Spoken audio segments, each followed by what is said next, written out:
Hello everyone, welcome back to Sana Kishore log. ನಾನು ಇವತ್ತಿನ ಲಾಗಲ್ಲಿ ಒಂದು ಕಂಡೀಷ್ನರ್ ಬಗ್ಗೆ ತಿಳಿಸ್ತಾ ಇದ್ದೀನಿ. ಅಂದರೆ ನೀವೇ ಇದನ್ನು ಮನೇಲಿ ಮಾಡ್ಕೋಬೋದು, ತುಂಬ ಚೆನ್ನಾಗಿ ವರ್ಕ್ ಆಗುತ್ತೆ. ಇವಾಗ ತುಂಬ ಕಾಸ್ಟ್ಲಿ ಆದಂಥ ಒಂದು ಕಂಡೀಷ್ನರ್ಗಳನ್ನ ತೊಗೊಬಂದು ಎಲ್ಲರೂ ಕೂಡ ಯೂಸ್ ಮಾಡ್ತೀವಿ, ಬಟ್ ಏನೂ ರಿಸಲ್ಟ್ ಸಿಗೋದಿಲ್ಲ. ಅದ್ರ ಬದಲು ಈ ಥರ ಮನೆಯಲ್ಲೇ ಮಾಡಿಕೊಂಡು ತುಂಬ ಚೆನ್ನಾಗಿ ನಿಮ್ಮ ಹೇರ್ನ ಗ್ರೋತ್ ಮಾಡ್ಕೋಬೋದು, ಹಾಗೆ ಹೇರ್ ಫಾಲ್ ಕೂಡ ಕಮ್ಮಿ ಮಾಡ್ಕೋಬೋದು. ಯಾವ ರೀತಿ ಅನ್ನೋದನ್ನು ಇವತ್ತಿನ ಲಾಗಲ್ಲಿ ನಾನು ತಿಳಿಸ್ಕೊಡ್ತಾ ಇದ್ದೀನಿ. ಇವಾಗ ಕೆಂಪು ದಾಸವಾಳ ಬರುತ್ತೆ ನೋಡಿ, ಅದನ್ನು ನೀವು ಈ ಥರ ಒಂದು ವಾಶ್ ಮಾಡಿಬಿಟ್ಟು ಒಂದು ನೀರಲ್ಲಿ ಈ ಥರ ನೆನೆಯೋಕ್ಕೆ ಅಂತ ಇಡಬೇಕು. ಇದನ್ನು ಓವರ್ ನೈಟ್ ಫುಲ್ ಇಡಬೇಕು. ಅದಾದಮೇಲೆ ಇದ್ರ ಜೊತೆಗೆ ಗೋಂದು ಎಲ್ಲರಿಗೂ ಕೂಡ ಗೊತ್ತಿರುತ್ತೆ ಅನಿಸುತ್ತೆ. ಗೊತ್ತಿಲ್ಲ ಅನ್ನೋರು ಬೇಕಾದ್ರೆ ನೀವು ಪಲ್ಸರಿ ಅಂಗಡಿಯಲ್ಲಿ ಕೇಳಿದ್ರೆ ಕೊಡ್ತಾರೆ, ಗೋಂದು ಕೊಡಿ ಅಂತ ಕೇಳಿದ್ರೆ. ಇದನ್ನು ಒಂದು 4ರಿಂದ 5 ಕಾಳನ್ನ ಉನಿ ಹಾಕ್ತಾಯಿದ್ದೀನಿ. ಇದು ಒಂದು ಇಷ್ಟು ಉನಿ ಹಾಕಿದ್ರೇ ತುಂಬ ಜಾಸ್ತಿ ಆಗಿಬಿಡುತ್ತೆ, ಅದು ನೆಂದ್ಬಿಟ್ಟು ಬೌಲ್ ತುಂಬ ಆಗಿರುತ್ತೆ. ಅದರಿಂದ ಒಂದು ಸ್ವಲ್ಪನೇ ಹಾಕೋಬೇಕು. ಇದನ್ನು ಹಾಕಿ ಫುಲ್ ಓವರ್ ನೈಟು ನೆನೆಯೋದಕ್ಕೆ ಅಂತ ಬಿಡಬೇಕು. ಎರಡನ್ನೂ ಕೂಡ ನಾನು ಒಟ್ಟಿಗೆ ಈ ಥರ ನೆನೆಯೋದಕ್ಕೆ ಅಂತ ಒಂದು ಬಾಕ್ಸಲ್ಲಿ ಹಾಕಿ ಇಡ್ತಾಯಿದ್ದೀನಿ ನೋಡಿ. ಈ ರೀತಿ ಇರುತ್ತೆ ಅದು. ಇದು ನೆನೆದ ಮೇಲೆ ಫುಲ್ ಜಲ್ಲಿ ಥರ ಆಗುತ್ತೆ.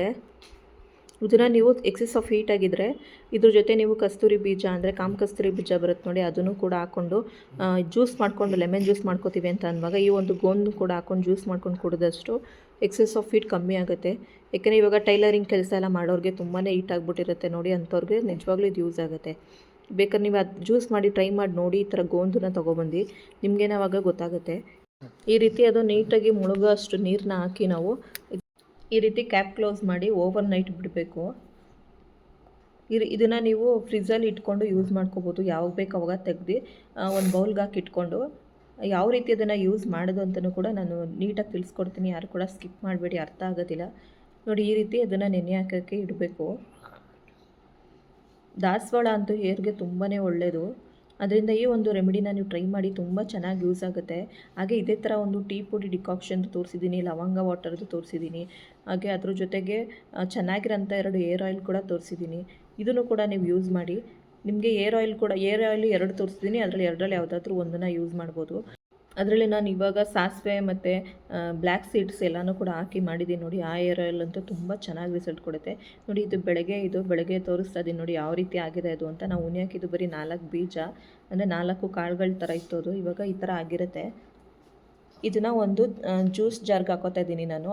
ಅದಾದಮೇಲೆ ಅದರಲ್ಲಿ ದಾಸವಾಳದಲ್ಲಿ ಅದರದ್ದು ತೊಟ್ಟಿರುತ್ತಲ್ವ, ಮೇಲ್ಗಡೆ ಬಂದಿರುತ್ತೆ ನೋಡಿ ಗ್ರೀನ್ ಕಲರು, ಅದನ್ನು ಇವಾಗ ತೆಗಿಬೇಕು. ಅದು ಅದರದ್ದು ಅಂಶನೂ ಕೂಡ ಈ ನೀರಿಗೆ ಇಳ್ಕೊಳ್ಳಿ ಅಂತೇಳಿ ಅದನ್ನು ಕೂಡ ನೆನೆಯೋದಕ್ಕೆ ಅಂತಲೇ ಬಿಟ್ಬಿಟ್ಟು ಬೆಳಿಗ್ಗೆ ತೆಗೆದುಬಿಡಬೇಕು ನೋಡಿ. ಈ ರೀತಿ ತೆಗೆದು ಅದನ್ನು ನೀಟಾಗಿ ಒಂದು ಸ್ವಲ್ಪ ಕಿವುಚಬೇಕು ಕೈಯಲ್ಲಿ, ಅದು ಚೆನ್ನಾಗಿ ರಸ ಬಿಟ್ಕೊಳ್ಳುತ್ತೆ.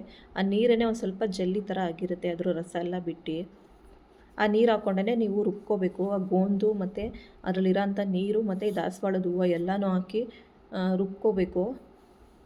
ನಾವು ಜ್ಯೂಸನ್ನ ಯಾವ ರೀತಿ ನುಣ್ಣಗಾಗೋ ಥರ ನಾವು ರುಬ್ಕೋತೀವೋ ಅದೇ ಥರನೇ ಇದನ್ನು ಕೂಡ ಸೇಮ್ ನೀವು ಕಂಡೀಷ್ನರ್ ಯಾವ ರೀತಿ ಯೂಸ್ ಮಾಡ್ತೀರೋ ಅದೇ ಥರನೇ. ಯಾವ ರೀತಿ ಅಂತಂದರೆ, ಇವಾಗ ನೀವು ಆಯಿಲೇ ಹಾಕಿರ್ತೀರ ಅಂದ್ಕೊಳ್ಳಿ ಏರ್ಗೆ, ಇವಾಗ ಶಾಂಪೂನೋ ಏನೋ ಹಾಕಿ ನೀವು ಸ್ನಾನ ಮಾಡಿರ್ತೀರ. ಅದಾದಮೇಲೆ ಒಂದು 10 ನಿಮಿಷ ಇದನ್ನು ಕೂಡ ಶಾಂಪೂ ಎಲ್ಲ ಹಾಕಿ ಸ್ನಾನ ಮಾಡಾದಮೇಲೆ ಈ ಒಂದು ಜೆಲ್ ಕೂಡ ನೀವು ಅಪ್ಲೈ ಮಾಡಿ ಒಂದು 10 ನಿಮಿಷ ಬಿಟ್ಟು, ಇವಾಗ ಬ್ರಷ್ ಗಿಶ್ ಎಲ್ಲ ಮಾಡೋವರೆಗೂ ಕೂಡ ಬಿಟ್ಬಿಟ್ಟು ಆಮೇಲೆ ಲಾಸ್ಟಲ್ಲಿ ಬರುವಾಗಲೂ ಕೂಡ ನೀವು ವಾಶ್ ಮಾಡ್ಕೊಂಡು ಬರಬೇಕು ಅಷ್ಟೇ. ಈ ರೀತಿ ನೀವು ಮಾಡ್ಕೊಂಡ್ಬಂದರೆ ತುಂಬ ಚೆನ್ನಾಗಿ ರಿಸಲ್ಟ್ ಕೊಡುತ್ತೆ. ನೀವು ಇವಾಗ ತುಂಬ ಎಕ್ಸೆಸ್ ಆಫ್ ಹೀಟ್ ಇರೋರು ನೀವು ಡೈಲಿ ಸ್ನಾನ ಮಾಡುವಾಗ ಡೈಲಿ ಕೂಡ ಯೂಸ್ ಮಾಡ್ಕೋಬೋದು. ಅಥವಾ ಇಲ್ಲ ನಮಗೆ ಅದು ಎಕ್ಸೆಸ್ ಆಫ್ ಹೀಟ್ ಎಲ್ಲ ಸ್ವಲ್ಪ ಕೋಲ್ಡ್ ಆಗಿಬಿಡುತ್ತೆ, ನಮಗೆ ಸ್ವಲ್ಪ ಶೀತ ಜಾಸ್ತಿ ಆಗುತ್ತೆ ಅಂತ ಅನ್ನೋರು ವಾರಕ್ಕೆ ಒಂದು 2 ಸಲ ಅಥವಾ 3 ಸಲ ಯೂಸ್ ಮಾಡ್ಬೋದು. ತುಂಬ ಚೆನ್ನಾಗಿ ರಿಸಲ್ಟ್ ಕೊಡುತ್ತೆ. ಗೋಂದಂತೂ ಕೂದಲಿಗೆ ತುಂಬಾ ಒಳ್ಳೆಯದು, ಅದರಲ್ಲೂ ದಾಸವಾಳ ಅಂತೂ ಇನ್ನೂ ಕೂಡ ಒಳ್ಳೆಯದು. ಇದು ಕೂಡ ನಿಮಗೆ ತುಂಬ ಚೆನ್ನಾಗಿ ರಿಸಲ್ಟ್ ಕೊಡ್ತಾ ಬರುತ್ತೆ. ಒಂದು 10 ನಿಮಿಷ ಬಿಡಬೇಕು ಅಷ್ಟೇ. ಈಗ ಈ ರೀತಿ ನೀವು ಯೂಸ್ ಮಾಡ್ಕೊಂಡು ಬನ್ನಿ, ನಿಮಗೇ ಗೊತ್ತಾಗುತ್ತೆ. ಅಥವಾ ಇವಾಗ ನಾವು ಸ್ನಾನ ಮಾಡುವಾಗ ಯೂಸ್ ಮಾಡೋಕ್ಕಾಗಲ್ಲ ಅಂತ ಅನ್ನೋರು, ನೀವು ಇವಾಗ ಕೂದಲಿಗೆ ಯಾವಾಗ ಎಣ್ಣೆ ಹಾಕಿರಲ್ವೋ ಆ ಟೈಮಲ್ಲಿ ಇದನ್ನು ಕೂಡ ಒಂದು ಸ್ವಲ್ಪ ಹೊತ್ತು ಒಂದು 10 ನಿಮಿಷ ಸ್ನಾನ ಮಾಡೋದು, ಇನ್ನೂ ಒಂದು 20 ನಿಮಿಷ ಇದೆ ಅಂತ ಅನ್ನುವಾಗ ಅಪ್ಲೈ ಮಾಡಿಬಿಟ್ಟು ಸ್ನಾನ ಮಾಡಿದ್ರೂ ಕೂಡ ಚೆನ್ನಾಗಿ ರಿಸಲ್ಟ್ ಕೊಡುತ್ತೆ. ನಿಮ್ಗೆ ಯಾವ ರೀತಿ ಅನುಕೂಲ ಆಗುತ್ತೋ ಆ ರೀತಿ ಇದನ್ನು ಯೂಸ್ ಮಾಡಿ. ಎಕ್ಸೆಸ್ ಆಫ್ ಹೀಟ್ ಇದ್ದವರು ನೀವು ಸ್ನಾನ ಮಾಡುವಾಗಲೆಲ್ಲ ಯೂಸ್ ಮಾಡ್ಬೋದು. ಸ್ವಲ್ಪ ಶೀತ ಆಗುತ್ತೆ ಅಂತ ಅನ್ನೋರು ವಾರಕ್ಕೆ 2 ಸಲ ಯೂಸ್ ಮಾಡಿದ್ರು ಕೂಡ ಆಗುತ್ತೆ ನೋಡಿ. ಈ ರೀತಿ ನಾವು ಜ್ಯೂಸನ್ನ ಯಾವ ರೀತಿ ನಾವು ಗ್ರೈಂಡ್ ಮಾಡ್ಕೋತೀವೋ ಅದೇ ಥರನೇ ಇದನ್ನು ಕೂಡ ಮಾಡ್ಕೋಬೇಕು. ಸೇಮ್ ಒಂದು ಜಲ್ಲಿ ಟೈಪಲ್ಲಿ ಬರುತ್ತೆ. ಆವಾಗ ಅದನ್ನು ನೀವು ಯಾವುದಾದ್ರೂ ಒಂದು ಬಾಟಲಲ್ಲಿ ಸ್ಟೋರ್ ಮಾಡಿ ಇಟ್ಕೊಂಡು ಫ್ರಿಜ್ಜಲ್ಲಿ ಇಡಬೇಕು. ಇದನ್ನು ಇಟ್ಕೊಂಡು ನಿಮ್ಗೆ ಯಾವಾಗ ಬೇಕೋ ಆವಾಗ ಯೂಸ್ ಮಾಡ್ಕೋಬೋದು. ಮತ್ತೆ ಕಾಯಿಲೆ ಇತ್ತು ಅನ್ನುವಾಗ ಮತ್ತೆ ಮಾಡ್ಕೋಬೇಕು. ಈ ರೀತಿ ನೀವು ಕಂಟಿನ್ಯೂಸ್ ಮಾಡ್ಕೊಂಬನ್ನಿ, ತುಂಬ ಚೆನ್ನಾಗಿ ರಿಸಲ್ಟ್ ಕೊಡುತ್ತೆ. ನಾನು ಇದನ್ನು ಕೂಡ ಮಾಡ್ತೀನಿ. ಅದ್ರ ಜೊತೆಗೆ ಲವಂಗದ ವಾಟರ್ ಕೂಡ ಅದನ್ನು ಕೂಡ ಮಾಡ್ತೀನಿ. ಅಂದರೆ ಇದನ್ನು ನನಗೆ ಬಾಡಿ ಎಕ್ಸೆಸ್ ಆಫ್ ಹೀಟ್ ಆಗಿದೆ ಅನ್ನೋ ಟೈಮಲ್ಲಿ ನಾನು ಇದನ್ನು ಯೂಸ್ ಮಾಡ್ತೀನಿ. ಅಂದರೆ ಇದನ್ನು ಕೂಡ ತುಂಬಾ ಒಳ್ಳೆಯದು, ತುಂಬ ಚೆನ್ನಾಗಿ ಏರ್ ಗ್ರೋತ್ ಆಗುತ್ತೆ. ಅದು ಅಲ್ಲದೆ ನಾನು ಯೂಸ್ ಮಾಡೋ ಅಂಥದ್ದು, ಇವಾಗ ಸ್ನಾನ ಮಾಡಿ ಅಂದರೆ ಒಂದು ಸ್ವಲ್ಪ ವಾಶ್ ಮಾಡಿ ಹೇರ್ನ ವಾಶ್ ಮಾಡಿ ಎಲ್ಲ ಆದಮೇಲೂ ಕೂಡ ಇದನ್ನು ಯೂಸ್ ಮಾಡ್ಕೋಬೋದು ಅಂತ ಹೇಳಿದ್ದೀನಲ್ವ, ಆ ಥರನೇ ನಾನು ಜಾಸ್ತಿ ಯೂಸ್ ಮಾಡೋದು. ನೀವು ಕೂಡ ಅದೇ ಥರ ಯೂಸ್ ಮಾಡ್ಕೋಬೋದು, ಅಥವಾ ನಿಮ್ಗೆ ಹೆಂಗೆ ಅನುಕೂಲ ಆಗುತ್ತೋ ಆ ರೀತಿ ಯೂಸ್ ಮಾಡ್ಕೋಬೋದು. ನೋಡಿ ಸೇಮ್ ಜಲ್ಲಿ ಥರ ಬರುತ್ತೆ ಈ ಥರ. ಅದ್ರ ಕಲರ್ ನೋಡಿ ದಾಸವಾಳದ್ದು ಕಲರೆಲ್ಲ ಬಿಟ್ಕೊಂಡಿರುತ್ತೆ. ಇದನ್ನು ಶೋಧಿಸೋದು ಏನು ಬೇಡ, ಅಂದರೆ ಸೋಸ್ಕೊಳ್ಳೋದೇನು ಬೇಡ.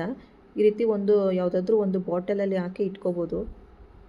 ಯಾವಾಗ ಬೇಕು ಆವಾಗ ನೀವು ಫ್ರಿಜ್ಜಿಂದ ತೆಗೆದು ಒಂದು ಬೌಲ್ಗೆ ಒಂದು 4ರಿಂದ 5 ಸ್ಪೂನ್ ಹಾಕ್ಕೊಂಡು ನೀವು ಸ್ನಾನ ಮಾಡ್ತೀವಿ ಅನ್ನೋ ಟೈಮಲ್ಲಿ ಒಂದು 20 ನಿಮಿಷ ನನಗೆ ಅಪ್ಲೈ ಮಾಡಿ ಕೂಡ ಸ್ನಾನ ಮಾಡ್ಕೋಬೋದು. ಅಥವಾ ನಾನು ಹೇಳ್ಕೊಟ್ಟೆ ನೋಡಿ ಅದೇ ಥರನೇ ಯೂಸ್ ಮಾಡ್ತೀವಿ ಅನ್ನೋರು ಕೂಡ ಮಾಡ್ಕೋಬೋದು. ಈ ರೀತಿ ಒಂದು ಸಿಂಪಲ್ ರೆಮಿಡಿನ ನಿಮಗೆ ತೋರಿಸಿದ್ದೀನಿ. ನನ್ನ ಹೇರ್ ಕೂಡ ಯಾವ ರೀತಿ ನಾನು ಅಪ್ಲೈ ಮಾಡ್ತೀನಿ ಅನ್ನೋದನ್ನು ಕೂಡ ತೋರಿಸ್ತೀನಿ ನೋಡಿ. ತುಂಬ ಚೆನ್ನಾಗಿ ಏರ್ ಗ್ರೋತ್ ಆಗುತ್ತೆ. ನನ್ನದು ಏರ್ ಅವಾಗ ಹೆಂಗಿತ್ತು, ಇವಾಗ ಯಾವ ರೀತಿ ಆಗಿದೆ ಅಂತ ನಾನು ನಿಮಗೆ ಪ್ರೂಫ್ ಸಮೇತನೇ ತೋರಿಸಿದ್ದೀನಿ. ಅದರಿಂದ ನಾನು ಏನೇನು ಮಾಡ್ತಿದ್ನೋ ಅದೆಲ್ಲನೂ ಕೂಡ ಶೇರ್ ಮಾಡ್ತಾಯಿದ್ದೀನಿ. ಇದಂತೂ ತುಂಬ ಎಕ್ಸೆಸ್ ಆಫ್ ಹೀಟ್ ಇರೋರ್ಗಂತೂ ನಿಜವಾಗ್ಲೂ ನಿಮ್ಮ ಬಾಡಿ ತುಂಬ ಹೀಟ್ ಇದೆ ಅನ್ನುವಾಗ, ಅಂದರೆ ಎಕ್ಸೆಸ್ ಆಫ್ ಹೀಟ್ ಇದೆ ಅಂತ ಅನ್ನುವಾಗ ನೀವು ಏರ್ ಫಾಲ್ ನಿಜವಾಗ್ಲೂ ಆಗುತ್ತೆ. ಏರ್ ಫಾಲ್ ಜಾಸ್ತಿನೇ ಆಗುತ್ತೆ ಅಂಥವ್ರಿಗೆ. ಅವರು ಇದನ್ನು ಯೂಸ್ ಮಾಡಿಕೊಂಡ್ರೆ ನಿಮಗೆ ಎಕ್ಸೆಸ್ ಆಫ್ ಹೀಟು ಕೂಡ ಕಮ್ಮಿ ಆಗುತ್ತೆ, ಏರ್ ಫಾಲ್ ಕೂಡ ಕಮ್ಮಿ ಆಗುತ್ತೆ. ನೋಡಿ ಇವಾಗ ಯಾವ ರೀತಿ ಅಪ್ಲೈ ಮಾಡೋದು ಅಂತ ತೋರಿಸ್ತಾ ಇದ್ದೀನಿ. ನನಗೆ ನನ್ನ ಕೂದಲು ಮೊದಲಿದ್ದಿದ್ದು ಉದ್ದನೇ ಕೂದಲಿದ್ದಿದ್ದು. ಉದ್ದ ಕೂದಲು ಅಂದರೆ ಕೆಲವೊಂದು ಸಲ ಆಫೀಸಲ್ಲೆಲ್ಲ ನಾನು ವರ್ಕ್ ಮಾಡುವಾಗ ಉದ್ದ ಜಡೆ ಸಹನ ಅಂತಲೇ ಕರೀತಾಯಿದ್ರು. ಹಂಗಿದ್ದಿದ್ದು ಕೂದಲು ಹಂಗಾಗೋಯ್ತು ಅಂತ ತುಂಬಾ ತಲೆ ಕೆಡಿಸ್ಕೊಬಿಟ್ಟಿದೆ. ತುಂಬಾ ಚಿಕ್ಕದಾಗಿ ಏರ್ ಫಾಲ್ ಎಲ್ಲ ಆಗೋಗಿ ಒಂದು ಜಡೆ ಹಾಕೋಕ್ಕೂ ಕೂಡ ಆಗ್ತಿರಲಿಲ್ಲ. ಯಾವುದೇ ಒಂದು ಕ್ಲಿಪ್ ಹಾಕಿದ್ರೂ ಕೂಡ ಕುತ್ಕೋತಾ ಇರಲಿಲ್ಲ. ಏನೋ ಒಂಥರ ಭಯ ಕೂಡ ಆಗ್ಬಿಟ್ಟಿತ್ತು. ಇದ್ದಕ್ಕಿದ್ದಂಗೆ ಇಷ್ಟೊಂದು ಏರ್ ಫಾಲ್ ಆಗ್ತಾಯಿದೆ, ಏನು ಪ್ರಾಬ್ಲಮ್ ಆಗಿದೆಯೋ ಏನೋ, ಏನಾರೋ ಪ್ರಾಬ್ಲಮ್ ಆಗಿದೆಯಾ ಅನ್ನೋ ಥರ ಅಷ್ಟೊಂದು ಇದು ಮಾಡ್ಕೊಬಿಟ್ಟಿದ್ದೆ.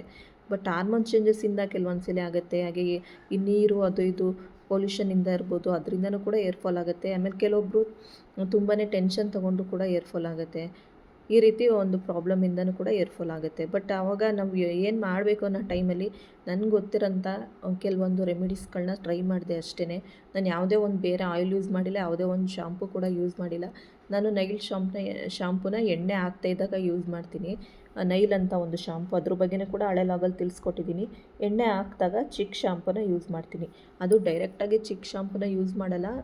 ಮಾಮೂಲಿ ನಿಮಗೆ ತೋರಿಸಿದ್ದೀನಿ ನೋಡಿ, ಟೀ ಡಿಕಾಕ್ಷನ್ ಬರುತ್ತಲ್ವ, ಅದ್ರ ಜೊತೆಗೆ ನೀವು ಶಾಂಪೂನ ಮಿಕ್ಸ್ ಮಾಡಿಕೊಂಡು ಅಪ್ಲೈ ಮಾಡಿ. ತುಂಬ ಚೆನ್ನಾಗಿ ನಿಮ್ಮ ಕೂದಲು ಆಗುತ್ತೆ ನೋಡಿ. ಆಮೇಲೆ ತುಂಬಾ ಕೆಂಚಾಗ್ಬಿಟ್ಟಿತ್ತು ಕೂದಲು, ಆಮೇಲೆ ಬ್ಲ್ಯಾಕು ಕೂಡ ಆಯಿತು. ಶೈನಿಂಗ್ ನೋಡಿ ಯಾವ ಥರ ಬರುತ್ತೆ ಅಂತ.